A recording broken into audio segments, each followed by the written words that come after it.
standing at the counter handing over $12 for a 6-inch sub. The bread feels damp before you even touch it. The meat is sliced so thin you can practically read through it. One bite in and that familiar disappointment hits the same one you've been quietly ignoring for years. And if you've had that experience recently, you're not imagining things. You're not crazy. They actually got worse. In the last decade, over 8,000 sandwich shops have closed across America. Thousands more are hanging on by a thread. The big chains you grew up trusting, many of them have been bought, carved up, and restructured by private equity firms that treat food like a spreadsheet line item. They cut the portions. They freeze the bread. They squeeze the franchise owners. And they leave you with a soggy disappointment wrapped in nostalgia. Today, we're ranking America's sandwich chains from worst to best in 2026. We dug through thousands of recent customer reviews, health inspection reports, franchise lawsuits, food critic breakdowns, and sales data. We're going to expose the chains that turned your lunch into a ripoff, and then highlight the ones still doing it right, real ingredients, honest portions, owners who haven't sold their soul to a boardroom yet. Some of these results are going to surprise you. One former giant has become a shell of itself. One beloved chain just got sold to a gas station company, and the number one winner isn't the biggest or most famous name in America. But according to customers, critics, and the numbers, it serves the best sandwich money can buy right now. Let's start at the bottom. Number 10, Blimpie. There was a time when Blimpie looked like it might challenge the biggest names in the sandwich business. Founded in New Jersey in 1964, the company expanded fast during the 80s and 90s. At one point, there were more than 2,000 locations spread across the country. Today, most Americans would struggle to find one. And that's part of the problem. When chains shrink at this pace, consistency becomes nearly impossible. One store serves decent food. Another serves bread that tastes like it came from a freezer 3 weeks ago. A third barely has enough customers to justify staying open.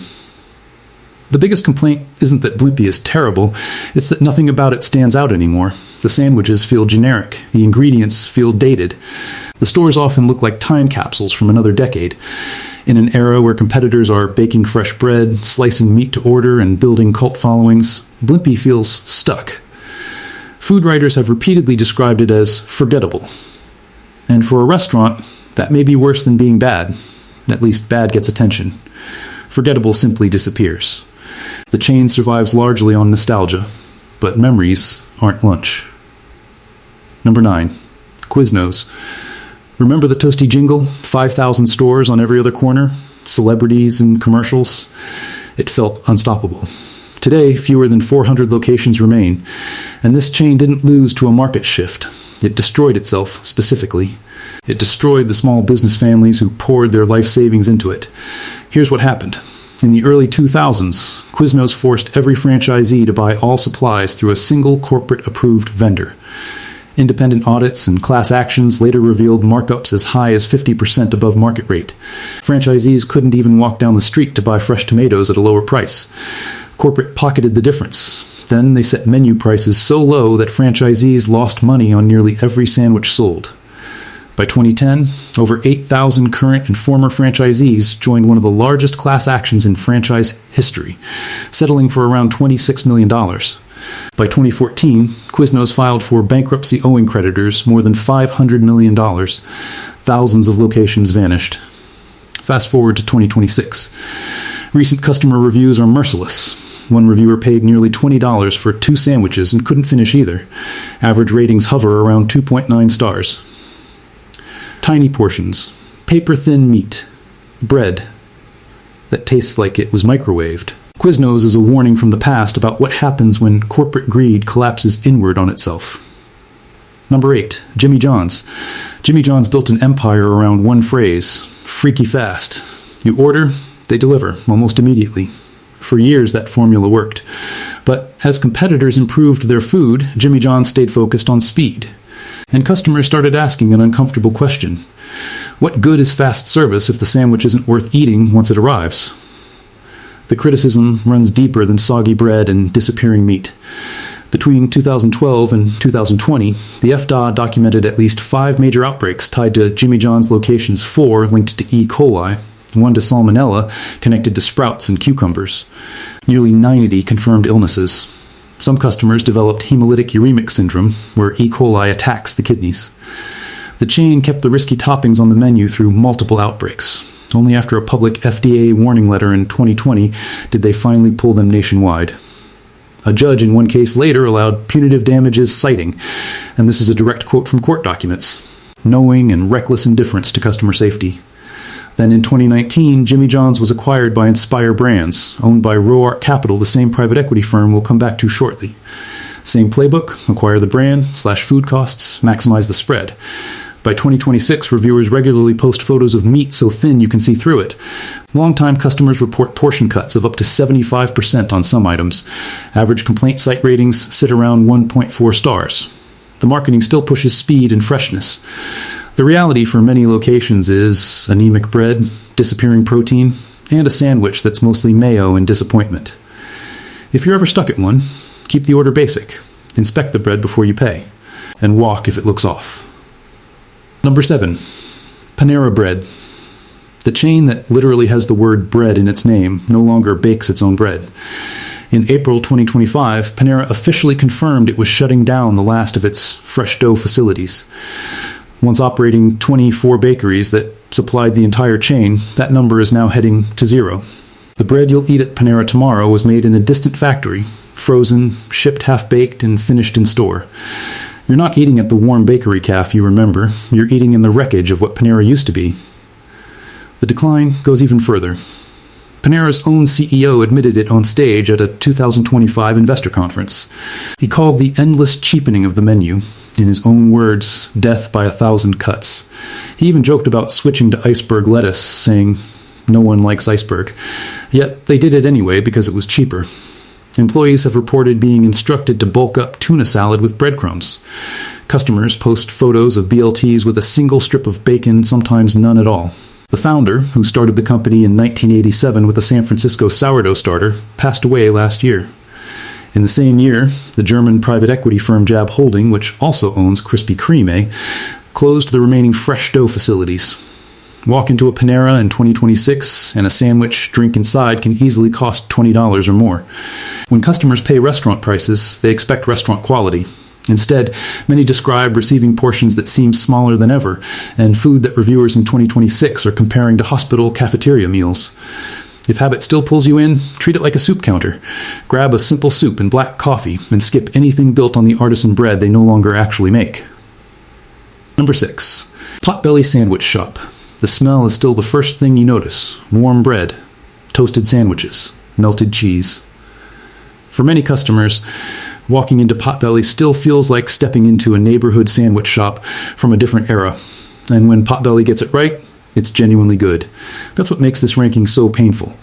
In late 2025, Potbelly was acquired by Racetrack, the family-owned operator behind thousands of convenience stores and gas stations. Your neighborhood sandwich spot is now owned by the same people selling you beef jerky and frozen slushies at 2 in the morning. For 2 years prior, activist investors had been circling, demanding the board sell. Hedge funds wrote open letters pushing for a strategic review. The board finally caved. The reviews from early 2026 are telling. The prime rib is described as pale, microwave-tasting meat with a chemical aftertaste. Overall ratings sit around 2.2 stars at many locations, with single-digit would recommend percentages. The warm hand-built sandwich reputation that made the brand in Chicago is fading fast. Potbelly started in 1977 as an antique store that sold sandwiches on the side. The sandwiches won. Then the stock ticker arrived and quality took a back seat. If Potbelly is your only nearby option, stick to the simplest hot sandwich, skip the premium specials, and check that the bread isn't pale before you commit. Now let's step back for a moment, because the pattern here is impossible to ignore. Quiznos destroyed its franchisees. Jimmy John's had repeated food safety disasters and got swallowed by private equity. Panera killed its own baking identity under Jab Holding. Potbelly was handed to a gas station company by activist investors. 3 powerful financial players, RoArc Capital, Jab Holding, and activist hedge funds, now control or heavily influence most of the chains you grew up with. The playbook is always the same. Buy the beloved brand, slash food costs, freeze or outsource the bread, squeeze franchisees with mandates and markups, then cash out. The food on your plate is the receipt. Every time you bite into a soggy, paper-thin disappointment, you're tasting decades of financial engineering. But not every chain played this game. A few have quietly gone in the opposite direction. While everyone else was cutting corners, they were roasting meat in-house. While competitors shrunk portions, they piled on extra ingredients. Here's how the other half lives. Number 5. McAllister's Deli. In a world filled with shrinking sandwiches and disappearing portions, McAllister's continues doing something refreshingly old-fashioned. It serves large portions. That sounds obvious. In 2026, it isn't. Yes, the same ROARC capital that gutted Subway and Jimmy John's also owns McAllister's through a division called Goto Foods. Somehow, this one has so far escaped the meat grinder. The sweet tea is practically a religion here, brewed fresh every few hours from real orange pecco leaves and cane sugar, not syrup. People genuinely drive out of their way for it. The sandwiches deliver too. Black Angus roast beef on a baguette arrives juicy and generous. The Reuben has actual layers. Portions are large, a complaint you almost never hear about chain restaurants anymore. Across 2026 reviews, the story is consistent, real ingredients, no major scandals, no FDA warnings, no franchise revolts. The big question is how long it lasts under the same ownership that hollowed out its sister brands. Watch your local reviews. If portions start shrinking or bread quality quietly drops, the squeeze has started. Number 4. Jason's Deli. In 2005, this family-owned Texas chain removed every gram of trans fat from its menu 13 years before New York City banned them, and long before the FDA acted nationwide.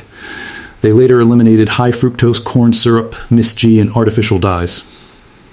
While Subway and Panera were cheapening everything, Jason's Deli was quietly making its food cleaner. Jason's is still family-owned. Founded in 1976 by Joe Tortorus Jr., the chain has around 240 locations across 27 states. No private equity, no hedge funds, no endless reinventions chasing every food trend, just a family that decided their food shouldn't cut corners. The menu reads like an actual deli po' boys, muffalettas, Reubens, real cured meats sliced to order, antibiotic-free chicken.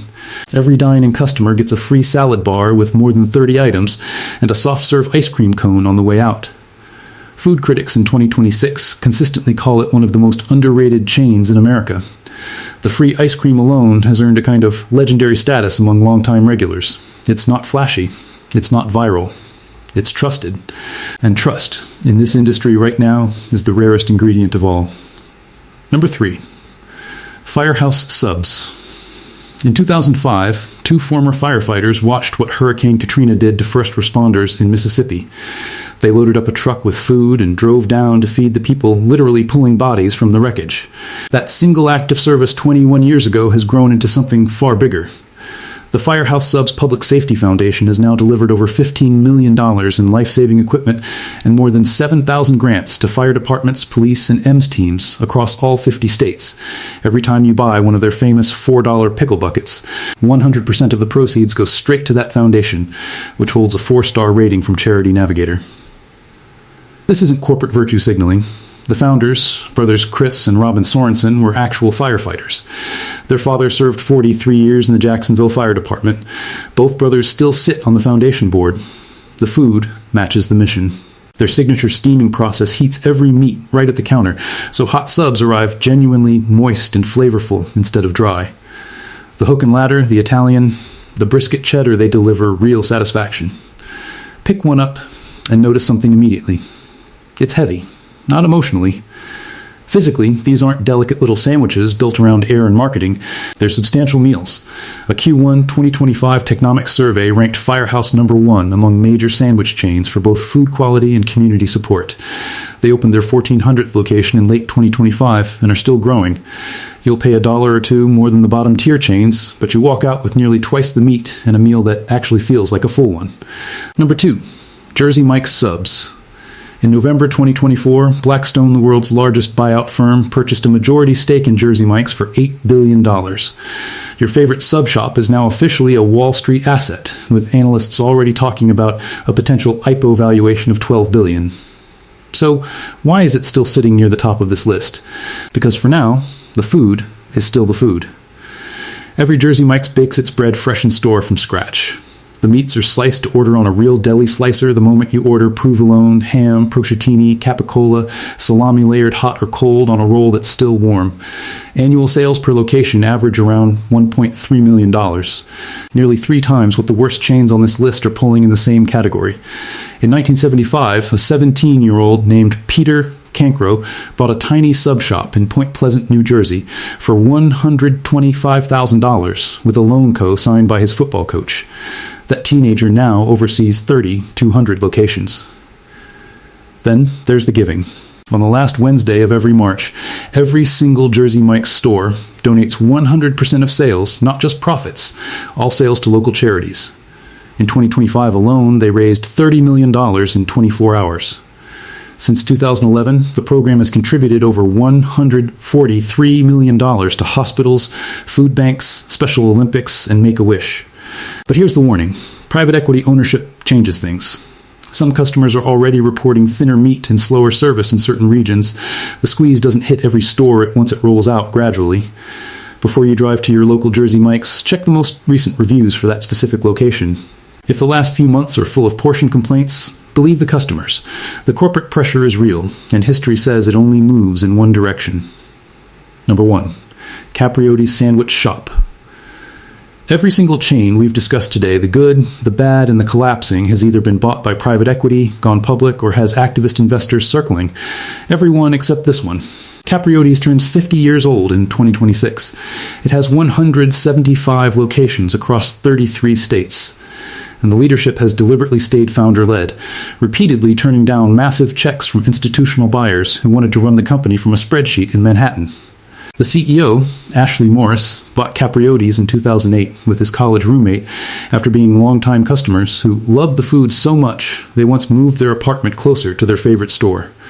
Morris has been direct in interviews. Once private equity owns you, the investors start calling the shots, and the food inevitably turns into the same disappointing product we've been covering all day. So they said no. Walk into a Capriotti's at 10 in the morning and the entire place smells like Thanksgiving. That's not a candle. That's not artificial scent pumped through the vents like some retail trick.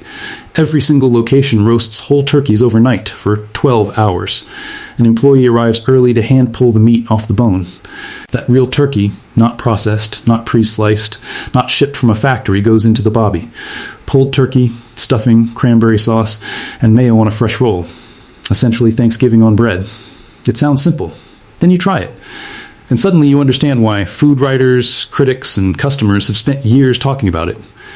Aol once named the Bobby the greatest sandwich in America. Thousands of fans still agree. The rest of the menu holds up. Hot pastrami with Swiss and coleslaw. The American Wagyu cheesesteak. The classic meatball sub with real Romano cheese. The portions feel generous. The menu feels intentional rather than bloated. And most importantly, customers leave feeling like they actually received something worth paying for. A small Bobby runs around $10. That's less than a soggy 6-inch at chains that haven't roasted a real bird in their entire corporate history. Look across the restaurant industry in 2026 and you'll find endless examples of chains cutting corners. Smaller portions, cheaper ingredients, higher prices, more marketing, less substance. Capriotti's has largely refused that trend. Not perfectly no chain is, but better than almost anyone else operating at this scale. And that difference shows up in the food, in the loyalty of the customers, and in the fact that people who discover it for the first time almost never go back to the chains that failed them. So what did we learn today? Some of the biggest names in the industry are struggling because 3 financial players now control what goes between your bread. Roark Capital, Jab Holding, activist investors with open letters and exit strategies. The playbook is always the same, and the food on your plate is always the proof. But a handful of chains have refused to play that game. They kept the portions honest, the ingredients real, and in some cases built missions bigger than quarterly earnings. The chains near the bottom forgot why customers showed up in the first place. The chains near the top remembered. And the difference is showing up one customer at a time, one sandwich at a time, one lunch break at a time. Now we want to hear from you. Which chain is your local go-to in 2026? Have you noticed quality sliding at any of the big ones? Which chain did we rank too high? And which one deserved better? Drop your answer in the comments. And subscribe, because our next deep dive goes into another American food category where the gap between the worst and the best is even wider than what you just watched. And trust us, some of those results are going to shock you.